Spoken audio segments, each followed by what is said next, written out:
नमस्कार दोस्तों, स्वागत है एक बार फिर से आप सभी का SCS एकेडमी के YouTube चैनल पर।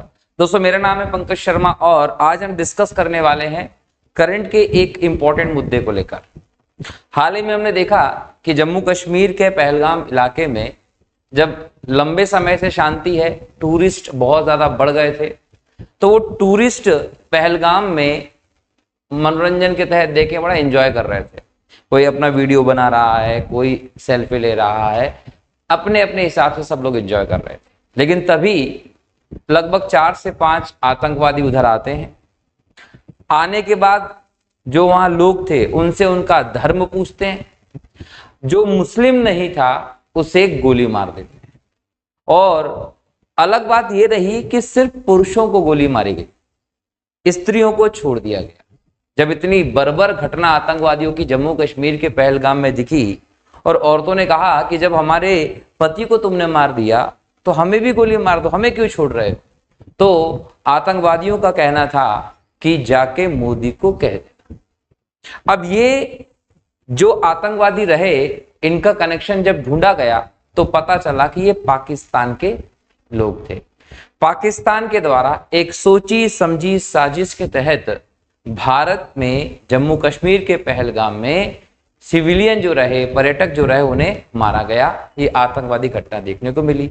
जैसे ये घटना हुई, फटाफट सब तरफ ये खबर फैली और राष्ट्रीय स्तर पर नहीं, अंतरराष्ट्रीय स्तर पर विभिन्न देशों में इस घटना के प्रति आक्रोश रहा। पूरा देश गमगीन हो गया। विश्व के स्तर पर देखें तो 25 बड़े देश जो रहे, उनके नेताओं ने मोदी जी का सपोर्ट किया है। क्यों? क्योंकि कूटनीतिक जो मोदी जी की पूरी नीति रही है पिछले 10 सालों में, उसने यहां पर भारत का साथ दिया है। अब यहां समस्या ये रही कि सब लोग ये देख रहे थे कि इस प्रकार का बर्बर हमला जो भारत में अभी तक नहीं देखने को मिला था, हुआ इस बार, तो इस पर सरकार, प्रधानमंत्री मोदी क्या करने वाले हैं? क्योंकि पहले हम सर्जिकल स्ट्राइक, एयर स्ट्राइक जैसी घटनाएं देख चुके हैं कि जब पाकिस्तान ने हमारे देश पर आतंकवादी घटनाएं की तो हमने किस प्रकार से पाकिस्तान को जवाब दिया था। इस बार लोग ये सोच रहे थे कि क्या होगा।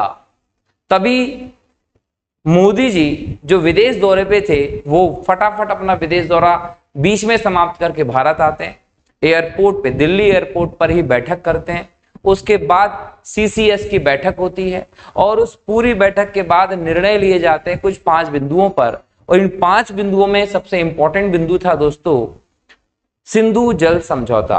और जब से भारत ने पाकिस्तान को लेकर यह कहा कि हम सिंधु जल समझौते को रद्द करते हैं, इसे नहीं मानते हैं, तब से ये जो टर्म है सिंधु जल समझौता, ये चर्चा का विषय है।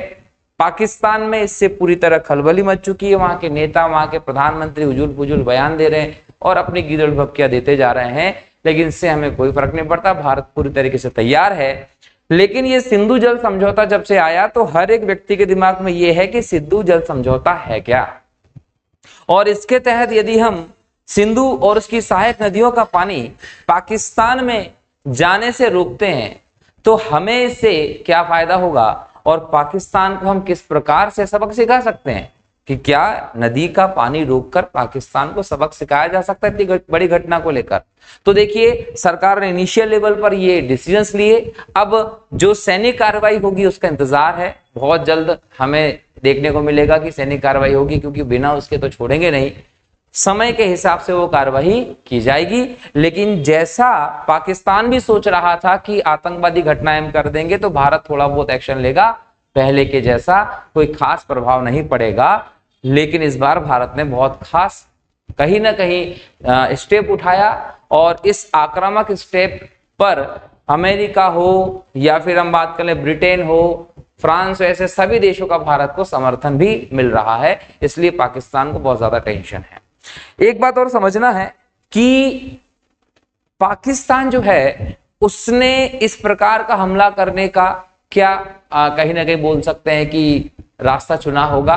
तो हम ये कह सकते हैं कि पिछले 5 सालों से, जब से 370 धारा हटाई गई है, तब से जम्मू कश्मीर जो है वहां शांति है, लोग खुश हैं, इकोनॉमिकली डेवलपमेंट हो रहा है, पॉलिटिकल स्टेबिलिटी है, पर्यटक वहां बहुत ज्यादा पहुंचते चले जा रहे हैं। अब ये जम्मू कश्मीर की शांति जो है वो पाकिस्तान की आवाम के लिए कहीं ना कहीं एक ऐसी स्थिति हो गई कि वो भी ये चाहते हैं।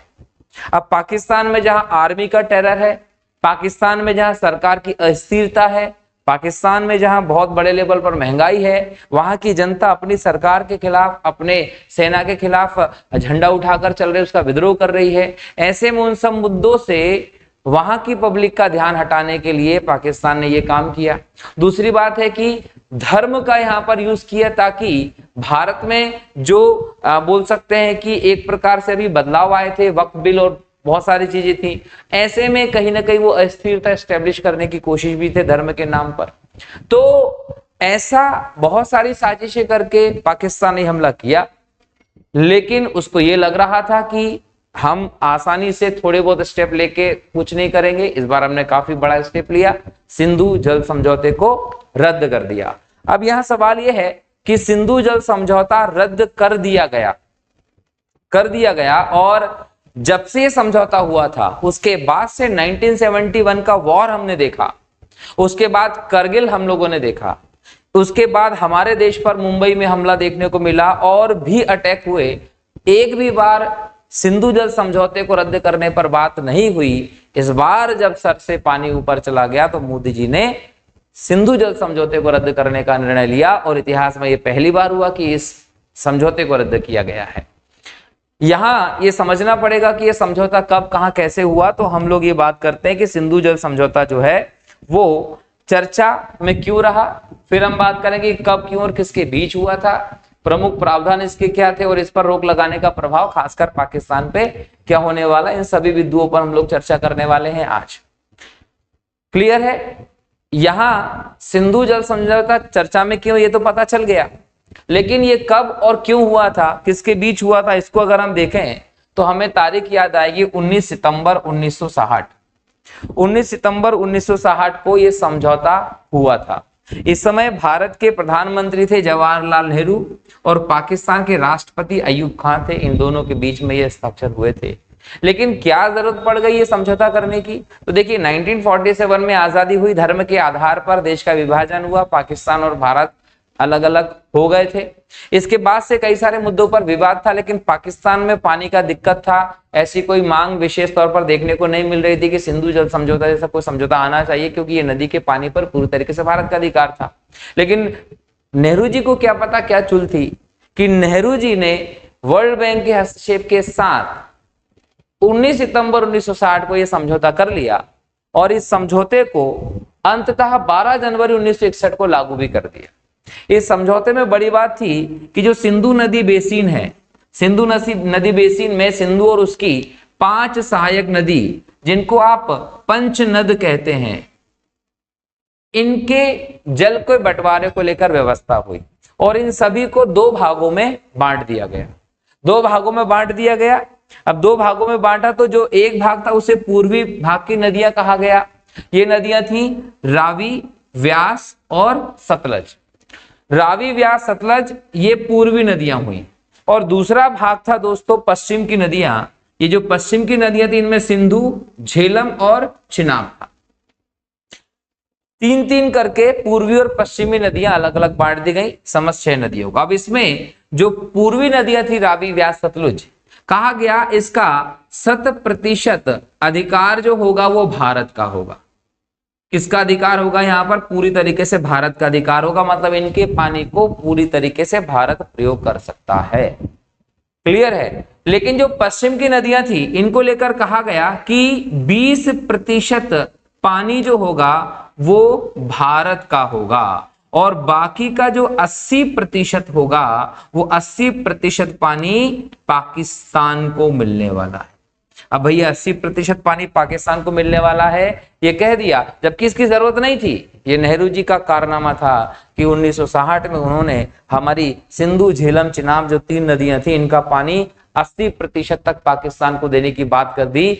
किस प्रकार की हमदर्दी नेहरू जी रखते थे ये सब लोग अलग प्रकार से जानते हैं पाकिस्तान के प्रति, लेकिन 80% पाकिस्तान को पानी दिया गया, 20% भारत को पानी दिया गया। आजादी के बाद के 70 सालों में देश की स्थिति ये थी कि हमारे पास जो 20% पानी का अधिकार था उसमें से सिर्फ हम 7% ही पानी यूज करते थे। मतलब लगभग 93% पानी जो है सिंधु झेलम चिनाब का ये पाकिस्तान यूज कर रहा था। और पाकिस्तान इस 93% पानी के आधार पर ही दोस्तों क्या कहलाता है, कृषि प्रधान देश कहलाता है। जिस प्रकार से भारत कृषि प्रधान देश है वैसे पाकिस्तान भी कृषि प्रधान देश है। पाकिस्तान की इकोनॉमी में लगभग 23% जो योगदान है वो कृषि का होता है, लेकिन यह भारत और पाकिस्तान के मंसूबे, इरादे और तरीकों में बहुत अंतर है। जहां भारत में एक नेक भावना दिखाई पड़ती है, वहीं पाकिस्तान जो है वो आतंकवादी गतिविधियों को फल फूलने के लिए अपनी जमीन देता है। अब समझने वाली बात यहाँ ये है कि ये 23% इकोनॉमी में कृषि का जो योगदान है ये तब है जबकि मॉनसून का कोई रोल ही नहीं है पाकिस्तान में। पाकिस्तान में मॉनसून का रोल नहीं है। पाकिस्तान ने क्या किया, इस पूरे नदी तंत्र पर कई सारी नहरें निकाल रखी हैं, इसीलिए पाकिस्तान को नहरों का देश कहते हैं। तो नहरें निकालकर पूरी तरीके से कृषि को डेवलप किया गया। लगभग हम बात करें तो 65% सिंधु नदी बेसिन का जो प्रवाह है वो पाकिस्तान में है और करोड़ों हेक्टेयर भूमि जो है पाकिस्तान की वो इन्हीं नदियों से सिंचित की जा रही है नहरें निकालकर। तो पाकिस्तान इन नदियों के माध्यम से जो हमने नेहरू जी ने समझौते के माध्यम से पानी दिया खेती करता है और उसके बाद इकोनॉमिकली थोड़ा बहुत जो फायदा कमाता है उसका प्रयोग करता है। वो किसके लिए, आतंकवाद के लिए, और वो आतंकवाद भारत के खिलाफ ही वो प्रयोग करता है। तो ऐसे में सोचिए कि क्या पाकिस्तान को पानी देना चाहिए, नहीं देना चाहिए।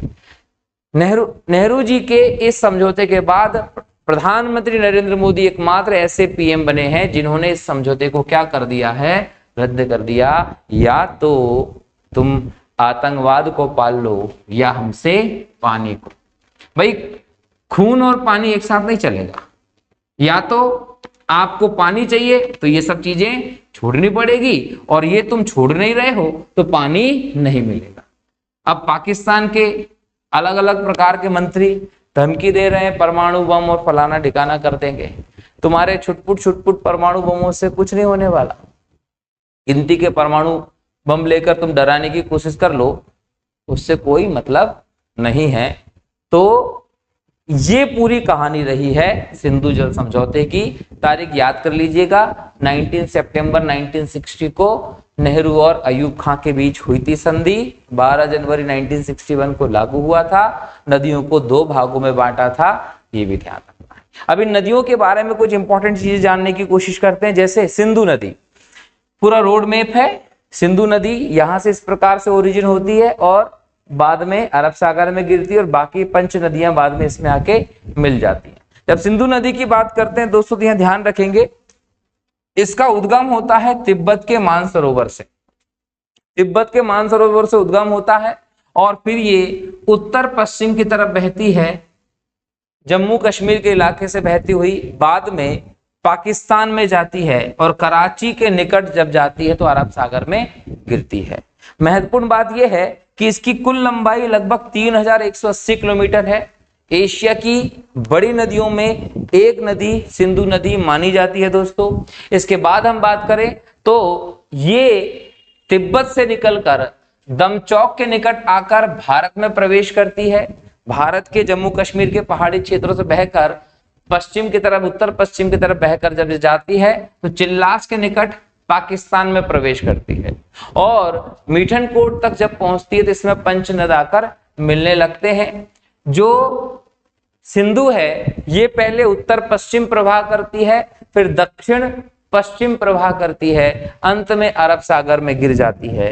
पाकिस्तान के कई सारे शहर इसके किनारे हैं, जिसमें रावलपिंडी, कराची और पेशावर ये महत्वपूर्ण शहर है पाकिस्तान के। जो सिंधु के किनारे पर हैं, इनके पूरे तरीके से पानी और बाकी सब चीजें जो होती हैं शहरों की वो सिंधु से ही चलती हैं। अगर सिंधु के पानी को रोक लिया गया तो पाकिस्तान में हाहाकार मच जाना है। जब घोषणा किया तभी ये स्थिति है, तो सोचिए क्या होगा। दूसरी इंपॉर्टेंट नदी है चिनाब नदी। चिनाब नदी जो है दोस्तों ये सिंधु की सबसे बड़ी सहायक नदी कहलाती है।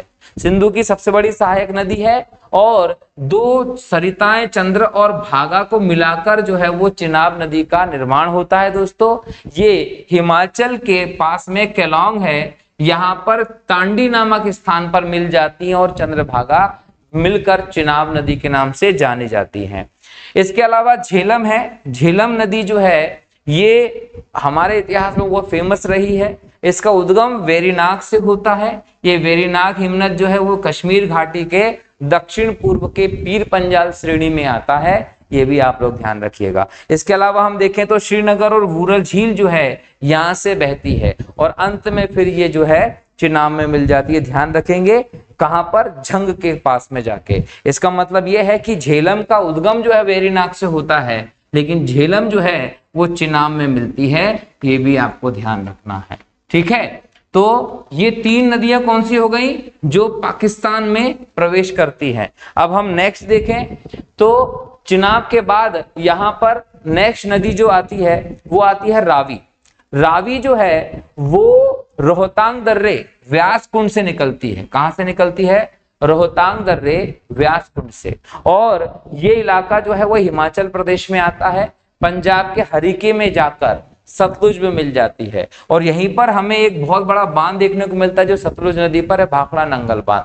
हरिके बैराज की नहरें जो है वो भी यहीं से निकाली गई हैं। सतलज नदी की बात करें दोस्तों तो सतलज नदी जो है वो तिब्बत के मानसरोवर के राकस ताल से निकलती है। ये ध्यान रखना है, ये सतलज जो है वो तिब्बत के मानसरोवर के राकस ताल से निकलती है। लॉन्ग चेन खंबाब के नाम से यहाँ पर जानी जाती है। मतलब सतलुज को प्रारंभ में लॉन्ग चेन खंबाब कहा जाता है। और भाखड़ा नांगल परियोजना जो है जो पंजाब, हरियाणा, हिमाचल प्रदेश को सिंचाई के जल के साथ साथ ऊर्जा भी उत्पादन करती है। भारत का सबसे ऊंचा गुरुत्वीय बांध जो है वो भाखड़ा नांगल यही है। तो ये बांध यहाँ पर मौजूद है। इस बांध में जल की आपूर्ति, ये पूरी सिंचाई तंत्र प्रणाली जो यहाँ पर है, इंदिरा गांधी नहर की बात कर ले या बाकी सब चीजें, उसको ये परियोजना में सतलज नदी पानी प्रदान करती है। तो ये प्रमुख नदियां थी जो सिंधु की सहायक नदियां हैं और सिंधु नदी बेसिन से जुड़ी हुई हैं।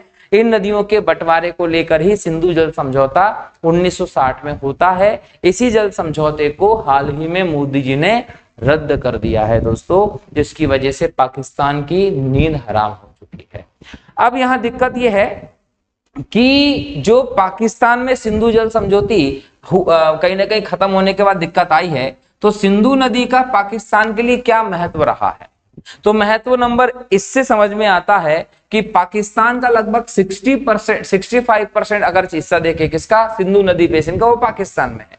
मतलब पाकिस्तान में अगर नदी तंत्र की बात कर लें तो सबसे बड़ा जो है वो कौन सा है, सिंधु नदी तंत्र ही है। और इसकी वजह से पाकिस्तान की कृषि की निर्भरता जो है वो बढ़ जाती है। मतलब कि सिंधु नदी तंत्र पर ही पाकिस्तान की कृषि निर्भरता, मैंने पहले भी बताया है कि नहरों का विकास जो है वो यहाँ पर हमें देखने को मिला है पाकिस्तान में। मतलब पाकिस्तान की जो जनता है वो अपनी कृषि में सिंचाई के लिए किस पर निर्भर है, सिंधु नदी पर निर्भर है। अगर सिंधु नदी का पानी नहीं पहुंचा तो यहाँ पर सिंचाई नहीं होगी, और सिंचाई नहीं होगी तो कृषि नहीं होगी, और सिंचाई नहीं तो कृषि नहीं। कृषि का 23% योगदान है वहां की इकोनॉमी में। कृषि नहीं होगी तो खाना और बाकी का जो कच्चा मटेरियल होना चाहिए वो नहीं मिल पाएगा, और पाकिस्तान की जनता जो है वो भूखे मरने पर कहीं ना कहीं पहुंच जाएगी। तो ये बहुत बड़ा प्रभाव रहेगा, इकोनॉमी को ठप कर दिया जाएगा अगर आप सिंधु का पानी रोक रहे हैं तो। इसीलिए पाकिस्तान को समस्या ज्यादा है कि सिंधु का पानी रुका, कृषि खत्म तो इकोनॉमी खत्म। कटोरा लेके भीख तो पहले ही मांग रहे हो, आगे जाकर क्या पता क्या स्थिति होगी। तो एक कृषि का कारण हुआ। दूसरा हम देखें ऊर्जा।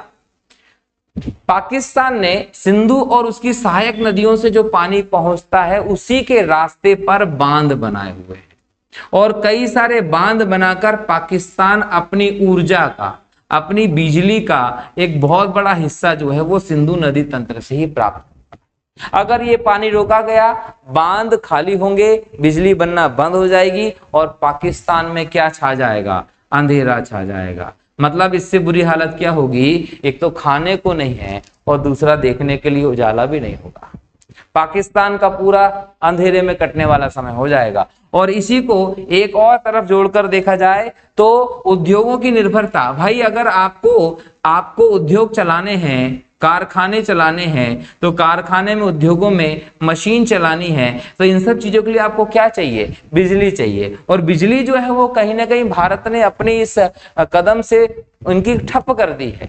सिंधु का पानी नहीं पहुंच रहा है, डैम में बिजली नहीं बनेगी, बिजली नहीं बनेगी तो कारखाने कहां से चला लोगे? तो उद्योगों की निर्भरता कहीं ना कहीं इस पर है। उद्योग नष्ट हो जाएंगे जो थोड़े बहुत पाकिस्तान में इक्का दुक्का है, और अगर वो उद्योग नष्ट हो गए तो सोच लीजिए कि पाकिस्तान की कंडीशन क्या होने वाली है। और नेक्स्ट होगा कि पेयजल की उपलब्धता। पाकिस्तान की जनसंख्या का बहुत बड़ा हिस्सा जो है वो अपने पेयजल के लिए, पीने के पानी के लिए किस पर निर्भर करता है? सिंधु पर निर्भर करता है। अगर सिंधु का पानी रुका तो फिर प्यासा भी पाकिस्तान को ही मरना है। मतलब समझ लीजिए कि खाना भी नहीं होगा, ऊर्जा भी नहीं होगी और पीने का पानी भी नहीं होगा, अंधेरे में सड़ सड़ कर मर जाएगा।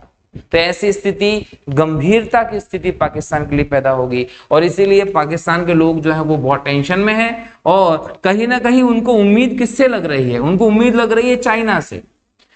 वो चाइना से इस बात को लेकर प्रार्थना कर रहे हैं कि भैया सिंधु नदी जो है उसको अगर भारत रोकता है तो तुम भारत के लिए ब्रह्मपुत्र रोक देना, बराबर। तो ये कहीं ना कहीं पाकिस्तान चीन से गुहार लगा रहा है। अब उनकी स्थिति हो रहा है, भारत पूरी तरीके से तैयार है कि क्या कंडीशन यहां पर मौजूद है, बराबर है। तो सिंधु का पानी अगर रोका, सिंधु जल समझौता रद्द किया तो पाकिस्तान पूरी तरीके से नस्ते नाबूद हो जाएगा। ये बहुत बड़ी वाटर स्ट्राइक के तौर पर भारत की देखी जा रही है। जो सोच रहा था पाकिस्तान, उससे कुछ अलग कदम ही भारत ने कर दिया। लेकिन दूसरे पक्ष को देखना भी जरूरी है। हाल ही में शंकराचार्य जी जो रहे हैं भारत में, उनका एक बहुत बड़ा बयान भी वायरल हो रहा था। अगर आप टीवी सुन रहे हैं तो उन्होंने कहा था कि ये जुमला है कि सिंधु का पानी रोक लेंगे। बोले बताइए कैसे रोकेंगे सिंधु का पानी? सिंधु का पानी रोकेंगे तो जाएगा कहां? कहां रखोगे पानी को? ये इस प्रकार के बयान उसके रहे जो अभी के फिलहाल तो नहीं आना चाहिए था, लेकिन उन्होंने बोल दिया। ठीक है भैया, तो समस्या तो है कि क्या किसी नदी के पानी को रोका जा सकता है? अगर किसी नदी के पानी को रोकने का प्रयास किया तो तबाही आ जाएगी। तो यहां सिंधु का पानी रोकने का क्या एक धमकी बराबर बात बोलेंगे कि सच में ये पानी रोका जा सकता है? तो देखिए, भारत की इस पानी को रोकने को लेकर रणनीति कुछ 3 कदमों में है। बोला कि 3 चरण हम लोग करेंगे। कितने? 3 चरणों में काम करेंगे। पहला चरण हमारा क्या होगा? हमारा चरण होगा पहला तात्कालिक उपाय। तात्कालिक उपाय क्या करेंगे? बोले तात्कालिक उपाय ये करेंगे कि जो डैम है, जो नहर तंत्र है, जो पानी का पूरा सिस्टम है हमारे यहाँ पर रोकने का, उसको सफाई करिए। जो गाद जमा हुआ है और जो भी अपशिष्ट होते हैं जमे हुए, तो सारे डैमों का गहरीकरण कर दीजिए, क्षमता बढ़ा दीजिए, सफाई कर दीजिए। तो ये तात्कालिक कदम हो जाएगा। गर्मी का मौसम है, नदियों में पानी का स्तर वैसे ही निम्न हो जाता है, बांध बनाकर लगातार पानी रोका जाता है, छोड़ा नहीं जा सकता है। तो क्या होगा कि पानी की अभी रफ्तार, बहाव वो नहीं है जो नॉर्मली हम लोगों को बारिश के मौसम में देखने को मिलती है वर्षा के कारण। तो ऐसे में क्या करिए कि तात्कालिक उपाय क्या करिए? बांधों की सफाई आदि कर दीजिए ताकि जल क्षमता थोड़ी सी बढ़ जाएगी। बोले ठीक है। बोले उसके बाद क्या करेंगे? बोले उसके बाद हम काम करेंगे मध्यम अवधि के काम। मध्यम अवधि में क्या काम करोगे? तो बोले मध्यम अवधि में हम काम करने वाले हैं कि जो नहरी तंत्र है उसको डेवलप करेंगे, तकनीकी का प्रयोग करेंगे, तकनीकी का प्रयोग करके कहीं ना कहीं अधिकतर पानी को रोकने का और यूज करने का प्रयास करेंगे। अच्छा, 2 कदम उठा लोगे, मध्यम अवधि के और तात्कालिक उपाय। बोले फिर और क्या? बोले तीसरी हमारी रणनीति है दीर्घकालिक रणनीति। बोले दीर्घकालिक रणनीति क्या है? दीर्घकालिक रणनीति है बांधों का निर्माण। अगर हम बांधों का निर्माण करने की तरफ जाते हैं तो ऐसे में हमें यह समझना होगा कि 5 से 10 साल का समय मिनिमम लग जाएगा। तो ये दीर्घकालिक रणनीति हो गई सिंधु के जल को रोकने का। ऐसे करके हम सिंधु के जल को क्या कर सकते हैं? एक तो रोक सकते हैं, दूसरा है कि हम उसको डाइवर्ट कर सकते हैं, और उसका अधिकांश हिस्सा हम भारत के लिए यूज कर सकते हैं। ये ध्यान रखना है। तो भारत की रणनीति साफ है कि ये परिस्थितियां, और इसके बावजूद अगर पाकिस्तान नहीं माना तो हम जो पानी गर्मी के महीने में पानी रोकेंगे, गर्मी में पानी रोका, और बारिश में जब जल स्तर बढ़ जाएगा तो हम पानी छोड़ भी सकते हैं। तो पाकिस्तान के लिए सबक होगा, हमेशा उसके लिए लगेगा कि हम टाइम बॉम्ब के ऊपर बैठे हुए हैं जिसका रिमोट मोदी के हाथ में, अगर कुछ गड़बड़ किया तो खट से बटन दबा देगा, उड़ जाएंगे। तो ऐसी स्थिति रहेगी पाकिस्तान के लिए कि एक तरफ तो पानी रोकने की घोषणा कर दी, गर्मी में पानी रोका, प्यासा मारा, फसलें सुखा डाली, और जब बारिश आएगी तो बारिश के आने के समय में पानी छोड़ दिया जाएगा। तो होगा ये कि पूरा पाकिस्तान बह के अरब सागर में तैर रहा। समस्या पाकिस्तान के लिए बड़ी है, हमारा प्लान क्लियर है। तो स्वामी जी भी देख लेंगे कि भैया कैसे भारत सिंधु के जल को रोक सकता है, डाइवर्ट करेगा। तो कहीं ना कहीं ऐसे बयान देने से हमारे देश के हर व्यक्ति को बचना चाहिए जिससे पाकिस्तान को लाभ हो। देखिए क्या है कि अभी कांग्रेस के भी बहुत सारे बयान हमें देखने को मिल रहे हैं, अखिलेश यादव जी के बहुत सारे बयान देखने को मिल रहे हैं, और ये बयान ऐसे हैं जिनका यूज पाकिस्तान कर रहा है। पाकिस्तान की संसद में हमारे देश के नेताओं का बयान गूंज रहे हैं, और वो ये कहने की कोशिश कर रहे हैं कि बिहार में चुनाव है और इस चुनाव में मोदी जी लाभ लेने के लिए पहलगाम जैसी घटना को कहीं ना कहीं एक प्रोपोगंडा बना रहे हैं। लेकिन यहां याद रखिएगा कि इस प्रकार का बयान देश के लिए सही नहीं है। पाकिस्तान के लिए बयान जो होंगे वो मददगार सिद्ध होंगे। क्लियर है, ये हमला पाकिस्तान ने करवाया है सोचे समझे रणनीति के तहत, और ये हमला जब पाकिस्तान ने करवाया तो उसका सबक उसको जरूर मिलेगा। क्लियर है। तो ये सिंधु जल समझौता रहा पूरा। हम कैसे सिंधु के पानी को रोक सकते हैं, डाइवर्ट कर सकते हैं, वो भी हम लोगों ने देखा। सिंधु नदी तंत्र की नदियों के बारे में कुछ मूलभूत जानकारी भी हम लोगों ने ले ली है, और हमने इसकी जानकारी समझने के बाद ये क्लियर हो गया कि एग्जाम में हम कैसे क्वेश्चन को कोट कर सकते हैं। दोस्तों क्लियर है। तो आज के लेक्चर में इतना ही हम लोग बात करेंगे। नेक्स्ट लेक्चर में एक और टॉपिक करंट अफेयर का लेकर आऊंगा जो है शिमला समझौता। क्यों? क्योंकि जब भारत ने सिंधु जल समझौते को रोकने की घोषणा की तो पाकिस्तान ने कहा कि हम शिमला समझौता रद्द कर देंगे। अब सोच लीजिए कि कोई व्यक्ति अपने ही पैर पर कुल्हाड़ी कैसे मारता है, वो पाकिस्तान का ये निर्णय है। क्योंकि शिमला समझौता जो हमें देखने को मिला था, उस समझौते के तहत भारत को कोई लाभ नहीं होना था। ये समझौता पूरी तरीके से पाकिस्तान के फेवर में रहा, और अगर पाकिस्तान उस समझौते को रद्द कर देता है तो सोच लीजिए पाकिस्तान ऑक्यूपाइड कश्मीर जो है, पाक अधिकृत कश्मीर लेने का भारत का जो कदम रहेगा वो और मजबूत हो जाएगा। क्योंकि उस समझौते की बातें कुछ ऐसी थी जो अगले लेक्चर में डिस्कस करेंगे। मिलता हूं अगले लेक्चर में, तब तक के लिए बहुत बहुत शुक्रिया दोस्तों। जय हिंद, जय भारत, वंदे मातरम, जय श्री राम।